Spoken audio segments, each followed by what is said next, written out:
so getting back to the ambiguity point, I think the danger there, and for what's frustrating for people, and I think that with Lost, I think a lot of people feel this way, is that ambiguity can sometimes come off as not like, hey, here's something for discussion, but you didn't know. Sure. Or like you didn't have the answer, right? Right. And it's very frustrating to feel when you're very attached, and I think Alien as a franchise, obviously people are very, very attached to. Lost, obviously people are very attached to. And it's frustrating when you love something and you really care for it and you want there to be real answers, especially for comic book fans and like fanboys, getting the answers is really important. Sure. And so I think that the fine line you have to walk with being ambiguous was it ambiguous because the person, doesn't have the answer, or is it ambiguous because they want you to ask the question? Right. And I think that's what can be frustrating. I mean, I told you I was going to ask you about this, so I might as well just get into it now. I mean, sure. I'm a person who watched Lost all the way through and thought the ending was extremely disappointing. Okay. Right? Disappointing because it felt like I felt like there was a promise of something much more, and not profound, maybe not more moving, certainly not more moving in my opinion, but something smarter, right? And it felt like it ended in this way that was like, well, so what was the point? Uh-huh. And so the ambiguity was not. I mean, there's stuff that was specific and stuff that was ambiguous, but I feel like there was. It felt like, well, they didn't have the answer. Right. And this was the neatest way to wrap it up, sure, without having to answer any of the questions or avoiding some of the questions. Right. Does that now haunt you, like that kind of sense of people of needing the answer and not getting it, and you having to answer for it? I mean, I know you tweeted about Mass Effect, the end of Mass Effect 3. Sure. You said I wasn't involved in the ending of this. Right. Because people have been disappointed with some of its ambiguity. And sure. Does that feel like it's haunting you, and does it haunt you with this? I think haunt is probably not as accurate a word as. I think haunt sort of implies like it's something that creates a tremendous amount of stress and sadness and fear for me, as much as it is something that I accept as a part of the legacy of that show. And do I embrace it? I embrace it in the same way that Matt Damon embraces Robin Williams in Good Will Hunting, like under duress and wanting to punch it too.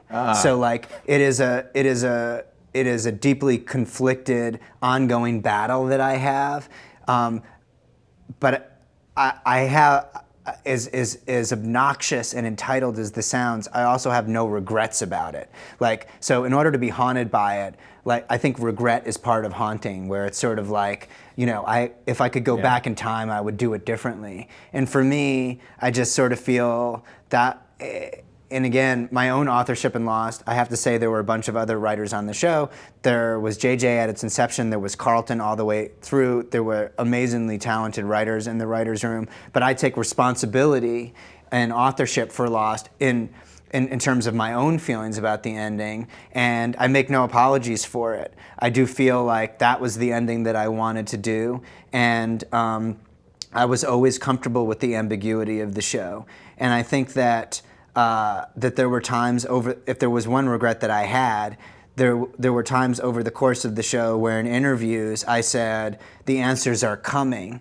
But if I challenge you to look at any interview that I gave post the middle of season 3, which was the turning point, when they said, we can now give you an end date to the show. Because up until then, there was a degree of improvisation that had to occur because we didn't know how many of these things we were going to do or how long we were going to be around to be doing them. Once we said there's going to be 48 episodes left, at that point a firm plan had to come into motion.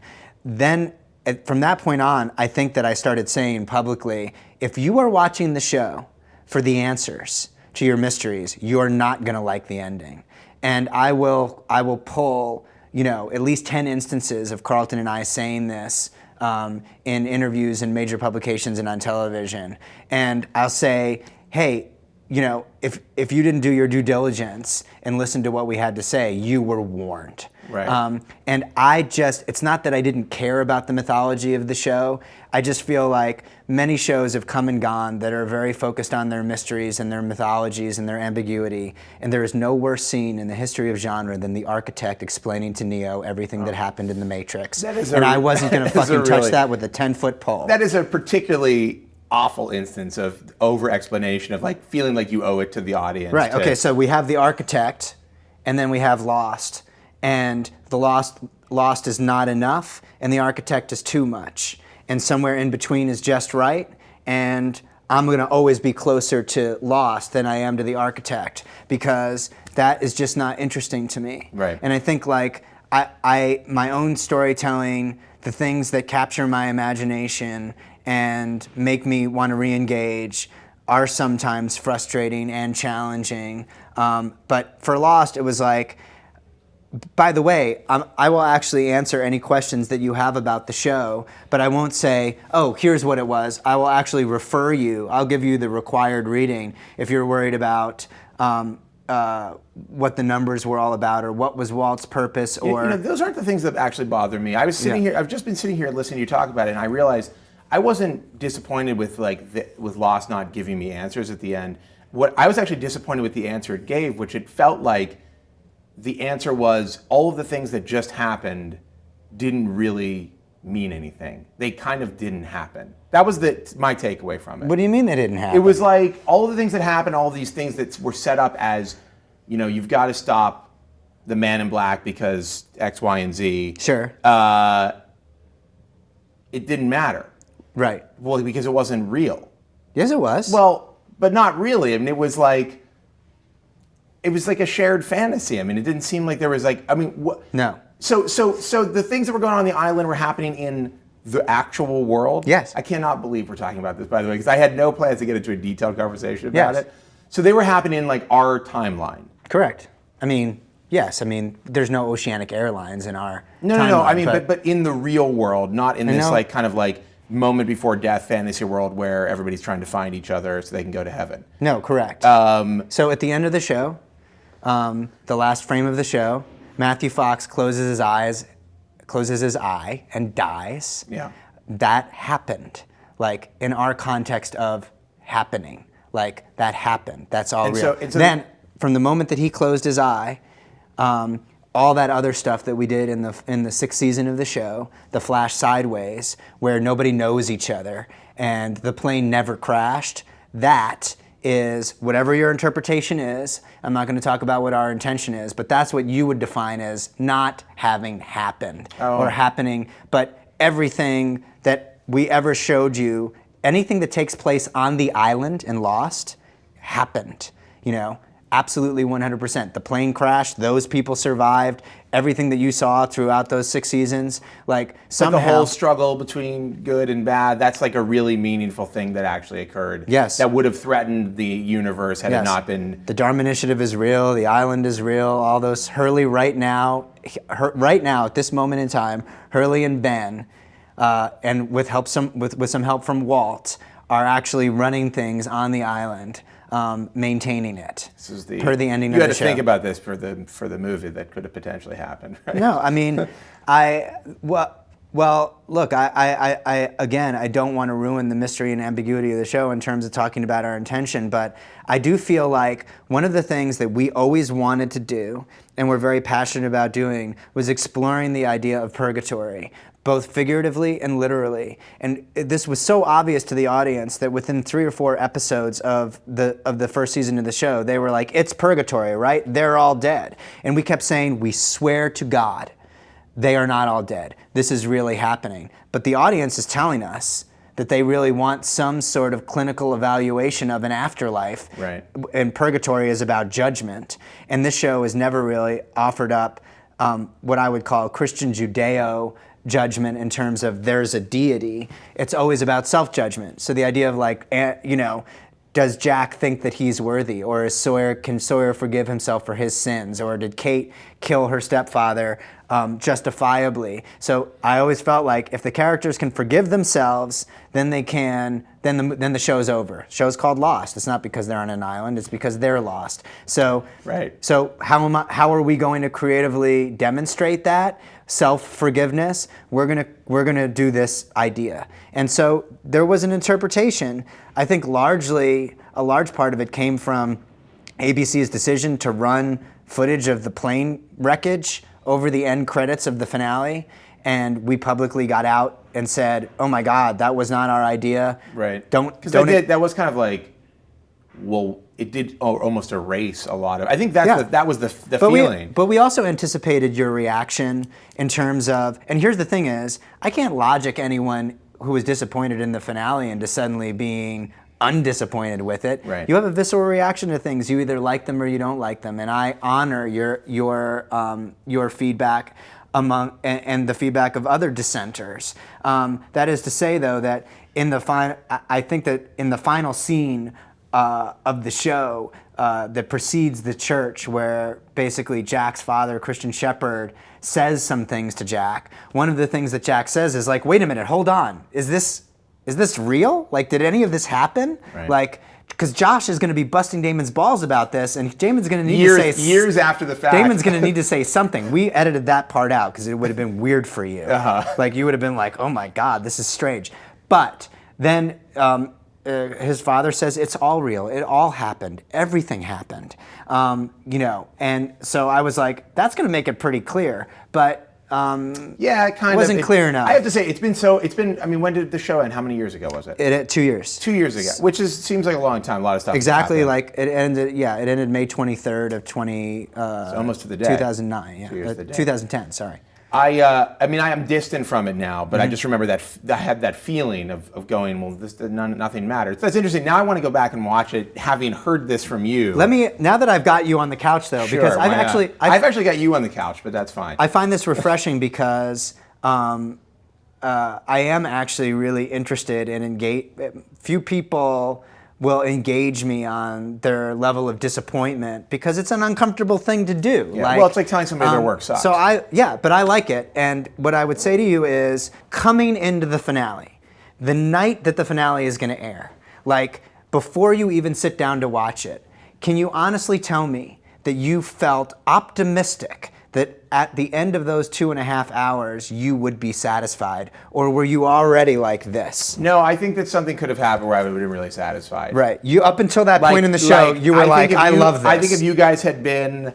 Your faith had not wavered prior to that. Oh, no, my faith had wavered plenty. There were whole seasons that I was like, why am I wasting my time watching this show? Because it was just very disappointing. And I actually want to ask about that, because I feel like, to me, Lost felt like a show that was meant to be fewer seasons than it actually was. And you even said there was some filler there. Oh my God, sure. I mean, to me it felt like, and this actually gets to, so let me before I get into this question, and we will talk about Prometheus at some point.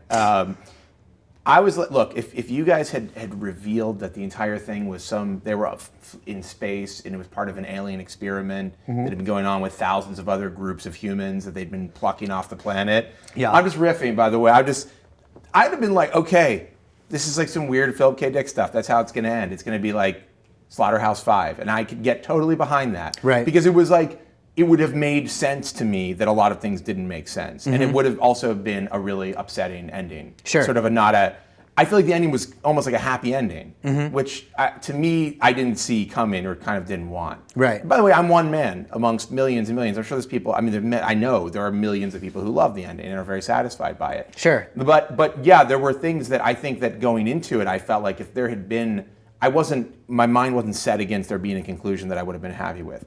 If Bob Newhart had woken up and it had all been a dream that he was having, which I talked about for years as an in-joke with my wife, I would have been completely satisfied with that ending and would have thought it was the most brilliant thing that was ever put on television. Sure. We wouldn't be having this conversation right now. Yeah, I mean, I guess we resigned ourselves either correctly or incorrectly fairly early on to the idea that whatever mythological construct we came up with for what the ultimate ending of the show was, and I feel, personally speaking, like one of the most unsuccessful episodes of Lost is this one Across the Sea, which basically tells the origin story of Jacob and the Man in Black. And it's just kind of rife with like fundamental explanation. It's as close to the architect scene as we got. And it also needed to set up like, here's where the end game of the island is going to play out.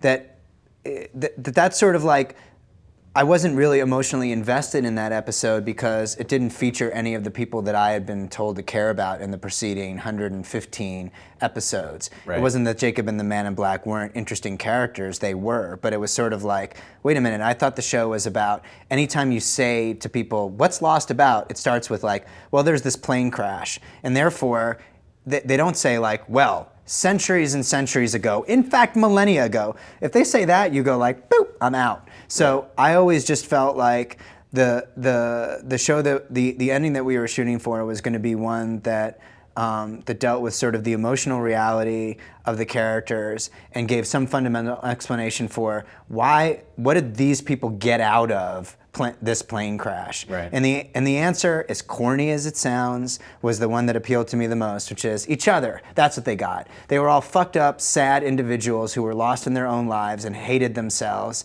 and somehow they found some fundamental community amongst each other. If they hadn't met each other and spent all that time on the island, then they would never have been able to forgive themselves for their past sins and break through to some sort of level of self-awakening and forgiveness. It is new agey, it is hokey, really new agey. But it's the story that I wanted to tell. It's interesting because I feel like now the alien ending that I just talked about seems very cynical and mean-spirited in comparison to what you were talking about. You're like, I wanted them to find each other and be happy. Well, and my ending's like, they are doomed in space to go through alien experiments. But the thing is, when you go for anything, there's going to be some fundamental polarization so that, like Life on Mars, for example, the American version, I will not spoil the ending for anybody who wants to embark on it, but the concept of Life on Mars is that basically a detective, played by Jason O'Mara in the American version, basically he is,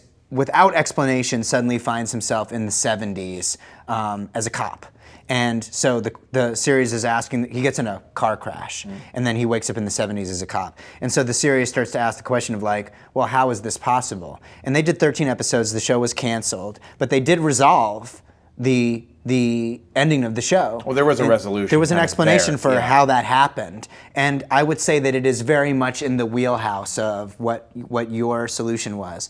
And there were some people who said that that was great and clever. And there were a lot of people who said that they didn't like it. Right. And if there is a perfect ending out there for a long-form sort of mythology series, the Newhart ending doesn't apply because it was a sitcom. They just did a very clever last scene for the entire series. But well, that's extreme. That one is really like, there are no more questions. Right, but it's almost like St. Elsewhere. Like they did the crazy Snow Globe ending, but it was just a hospital show. It didn't even require that. Right. But if I said to you, like, let me ask you something. Do you like the X-Files? Are you asking me that right now? Yeah, I'm asking you. I love it. What happened at the end of the X-Files in the last episode? And just anything that happened. So at least you remember the very last episode. Yeah, I'm trying to think. It's been years. I don't remember. Right. So I honestly don't remember. At least you remember. I remember the universe. I kind of remember with the resolution, like what happened to the warring alien. Spoiler alert to whoever's watching. Yeah. It's been long enough. Screw you. You should have seen it. Yes. I remember what happens to the Smoking Man. Oh, is he? Now I feel like I am going to spoil it for people, but I kind of remember what happens. But you have a question here. What is your question? I was going to say, it wasn't a question. It was, at least you remember being really disappointed in the way Lost ended, and you have very specific memories of why you were disappointed. Well, it's more recent too. Right, but it had an ending that was very clear. Yeah, I mean, I will say that it wasn't an ending that I particularly liked. Yes, but it had an ending. It had an ending. Yes, it definitely ended, and something you could say specifically happened to the characters. Right, and I feel like at the very least, no matter what your interpretation is, you do know that everyone that you ever cared about died, and that you got treated to some version of an epilogue. How it is they died and how that all fits together, discuss amongst yourselves. I feel like we were pretty clear in it. But one of the things that I didn't want people to do is like, well, when's the movie coming out? Right. Sort of like when The Sopranos ended, And people were like, I hope there's a Sopranos movie. I'm like, if they do a movie, it completely nullifies the brilliance of the cut to black. Yeah. And there were people who didn't like the cut to black because they felt like they wanted more resolution, or that there was a promise of more resolution. And at the end of the day, like, they didn't even understand that a movie would completely and totally erase the boldness of that decision. It's just like, that's it. Right. Like, that's the last time you ever will see Tony Soprano, is eating onion rings in that diner with his family. That's all you get. I also imagine that ends, by the way, that's an alien experiment. Yes. On some And guess what? spaceship. No one can prove you wrong. That's right. Even David Chase. That's why it's so brilliant. That's Yeah. why it's so perfect. So actually, let's bring this back around to what you're doing right Since we're now. talking about alien Since we're talking spaceships. about alien spaceships. But the creating something that goes on for 6 seasons or longer seems like kind of a challenge on the creative process of telling a story. I mean, it seems like a finite, a book. I mean, you do have books like, the Game of Thrones books that are obviously, they're going on and on. Right. And that works. Yes. But it does often feel like in the creative process, you want to have you want to know there's a finite amount that you can say, right? And I feel like there are shows that work really well because they're like, The Office, the British Office, for instance. Yes. They said, we're going to do 2 seasons and we're done. Yep. And a Christmas special. And a Christmas special, right? Where they answer a bunch of questions and wrap ups and things. Absolutely. We finally understand. We know what happened What made in the David Office. Brent kick. Yeah. Yeah. Sure. Is it more satisfying to you in some ways to work on something like Prometheus, where you're like, look, I've got 2 hours to deal with this thing. There's not going to be any filler. I've got to tell this story succinctly and answer questions in a relatively short amount of time. Is that more satisfying to you? Now you've obviously done both things. What do you get more satisfaction out of, and do you think it's actually? I mean, because I'm sorry, I'm going to let you answer that question, but I have a follow up to it. Yeah. I mean, it is very satisfying to do a movie that has a beginning, middle, and end, and you know exactly what you're getting into when you start the job. Television, you don't know what you're getting into. You don't know how many years it's going to be on for. You don't. It's hubris to say I have a plan for the entire second season of the show because no one's even watching it yet. They have to like it for you to get to that point. So there. And I talk about this often, so I won't belabor the point, but the 2 things that sort of came up all the time during Lost were, question number 1, are you making it up as you go along? And the answer to that question is no. Like, that's what people want you to say. No, we absolutely have a firm plan, and there's a binder over there, and that's where our plan is, and we've got it, and you're in good hands. Mommy and Daddy know where we're going. Don't worry about it. You have a map. That's question number 1. Question number 2, how much input does the audience have? And the answer to that question is a lot. We listen to you guys all the time. We want to know what you like and what you don't like, and we will adjust accordingly. Are these your actual answers? These are the answers that people want to hear. These are the answers that people want. Yeah. Nobody wants to be told, you don't matter. Like, fuck the audience. Like, we don't care what you have to say about the show. We're doing it the way we want to do it. And nobody wants to hear we don't have a plan. We're kind of winging it, and whatever feels right, we're going to do. Right. Like, the truth is... Are those the real answers? They are not the real answers. The real answers I've given, as politic as they may sound, the real answers are there is a plan, and when the plan doesn't work, we change the plan. And the other answer is, yes, we really listen to what you have to say, but like 98% of the time we agree with you before you've said it. Because the episode that you just hated, we hated 6 months ago when we first wrote it, and we started fixing already. So there's a space between the seasons where it matters a lot because we haven't started writing the next season of the show yet. But while the show is on, we can see the iceberg that you are telling us to not hit, but we can't turn off the ship. We can't turn off the engines in time to not hit it. We've already written those episodes. Right. So those are the true answers. But the inherent contradiction between those 2 ideas of you want to listen to us, but at the same time, listening to us would require you to deviate from the plan that we want you to have. It feels like it's a catch-22, which is exactly what it is. Right. But I love being in that catch-22. Like, I love doing that dance. And I do feel like there's a lack of safety in television that's so exciting to me. And that's why I watch TV, because I sort of feel like anything can happen. It can sort of go off a cliff, and the more fast and loose and dangerous you play, the more exciting it is to watch. And sometimes that means creatively, and I sort of embrace that idea.